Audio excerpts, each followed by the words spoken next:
Hey, I'm Forrest Breedlove with Hogg Shooting Staff. In this video, I'm going to show you how to find your own click code. You know, when you get your Bloody Buddy and you look at the click code cheat sheet, if your broadhead isn't on there and you check the website and it isn't on there, you're going to have to find your own click code. This process is the same for 2, 3, and 4 blade broadheads with one slight difference. First, with a 4 blade broadhead, you want to set your stones to make them look like a valley initially. So if you look here, you can see that I've set the stones in a valley shape. This will allow me to take my 4 blade broadhead and eyeball the blades to where they're getting flush to the stones. With a 3 blade broadhead, you're going to have to initially tilt the stones upward like a mountain, as you can see here. This will enable you to sharpen a 3 blade fixed or mechanical broadhead on the Bloody Buddy. Okay, for this example, I'm going to show you how to sharpen a 4 blade broadhead. So the first thing we're going to do is we're going to set our Bloody Buddy with the stones in a valley shape. Next thing we're going to do is we're going to take our broadhead by the shaft and eyeball the blades to try to get them as close as possible to the stones. You can see here I need to make a slight adjustment.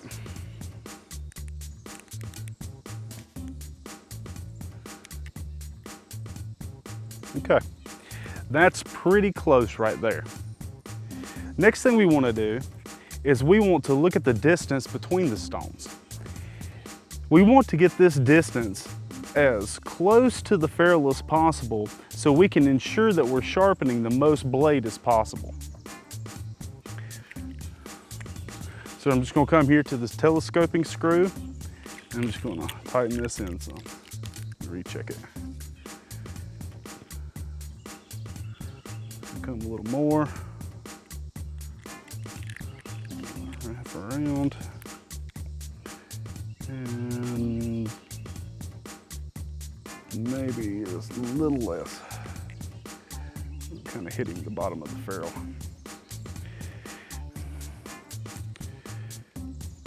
Okay, I think that's pretty good right there. Okay, next thing we want to do is we want to take a Sharpie and we want to color 2 of the blades on the broadhead on the opposite sides.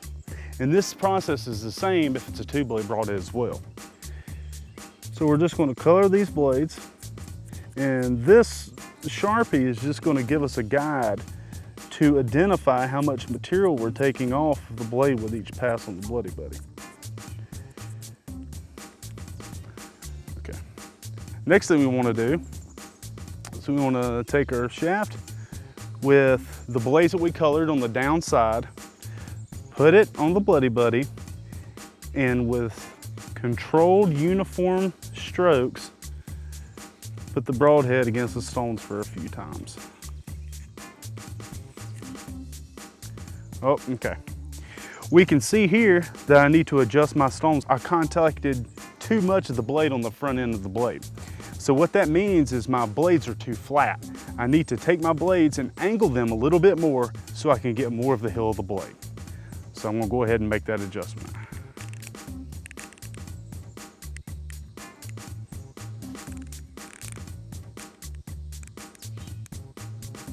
Now, this process could take several attempts to get your broadhead click code perfect, but that's just what it takes.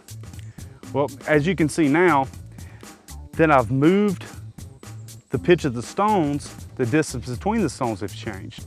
So what I need to do now is go over here to my telescoping screw and back this out just a little bit to get a little more space.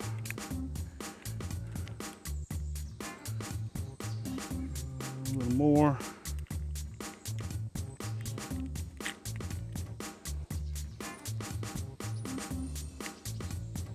Okay, that's good.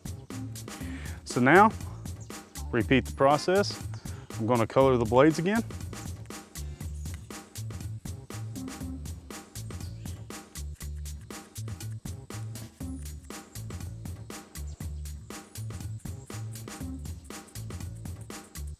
I've recolored my blades and I'm going to try my new setting. Same thing, controlled uniform strokes.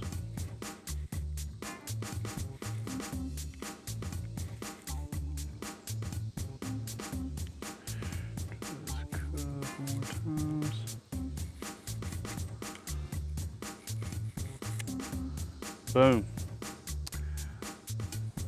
That right there, my friends, is a perfect click code. You can see the exact same amount of material that came off the front as the rear of the blades on both sides. Now what you're going to do is you're going to note the position of the letter and the number on both sides and record that. So as you're looking at this is your left stone, this is your right stone. So for this particular broadhead, it's going to be P1 and P1. And the only thing you're going to have to do each time when you change broadheads or sharpen a friend's broadhead or give it to your neighbor, let him borrow it and he gives it back to you, is you put P1 on your left and right stone and then just check your ferrule spacing between the stones, and then you can sharpen this broadhead at the exact same angle from now on using the Bloody Buddy and the click code you just found. For more information on how to sharpen your broadhead to a razor sharpness and the utilization of the sharpness gauge, look at more of the Bloody Buddy videos.